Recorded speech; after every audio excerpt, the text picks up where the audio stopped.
في أعماق غابات سيوان ببلدية أولاد عطية، حيث تتعانق روعة الطبيعة مع قسوة المسالك الوعرة، بدأت حكاية لم يتخيل أحد أن تنتهي بهذا القدر من الألم. حكاية فتى خرج من بيته حاملا حقيبته المدرسية وأحلامه الصغيرة، فلم يعد إلا بعد أشهر محمولا على الأكتاف. كان اسمه شعيب بونزور.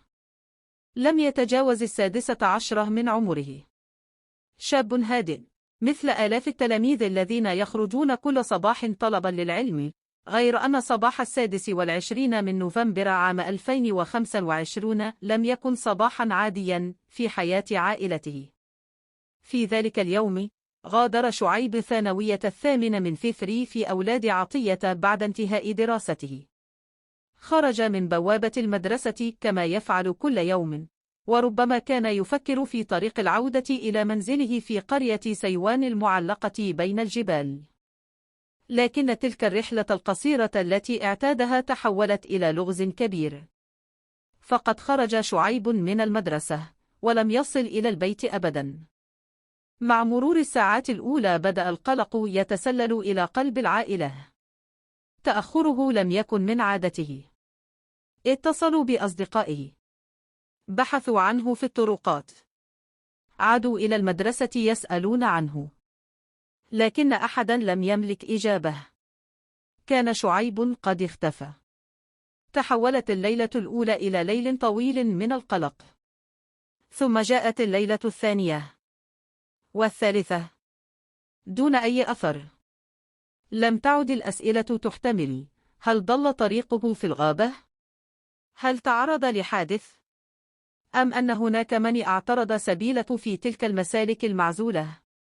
سرعان ما تحولت القضية إلى بحث واسع.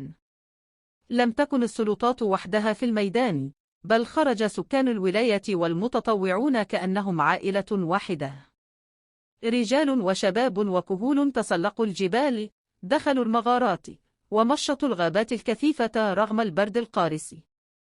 كان صوت واحد يتردد بين الأشجار والصخور: أين أنت يا شعيب؟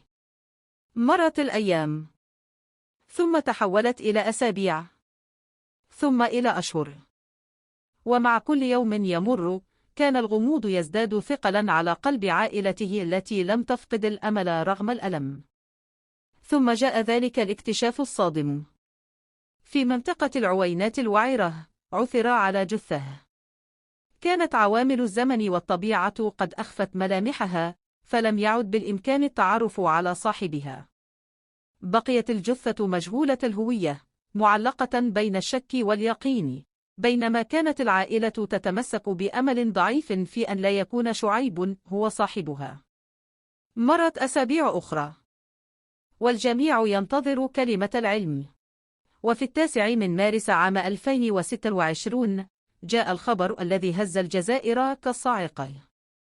نتائج تحليل الحمض النووي أكدت الحقيقة القاسية: الجثة التي عثر عليها تعود فعلا لشعيب بونزور. انتهى البحث عن شعيب، لكن البحث عن الحقيقة بدأ للتو. الآن تقف الجهات القضائية والطبيب الشرعي أمام مهمة صعبة. هل كانت الوفاة نتيجة ضياع وتيه في الغابة القاسية؟ أم أن هناك كيدا خفية امتدت لتطفئ حياة هذا التلميذ الصغير؟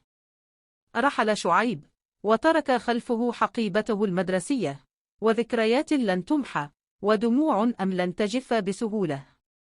وترك أيضا أسئلة كثيرة ستظل معلقة بين أشجار الغابة وصخور الجبال، إلى أن يقول التحقيق كلمته الأخيرة.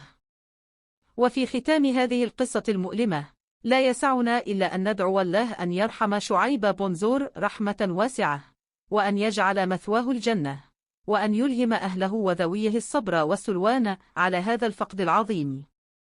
ندعوكم أنتم أيضا أن تترحموا عليه في تعليقاتكم، فالدعاء للميت صدقة لا تنقطع. قولوا: اللهم اغفر له وارحمه، وعيفه واعف عنه، واجعل قبره روضة من رياض الجنة.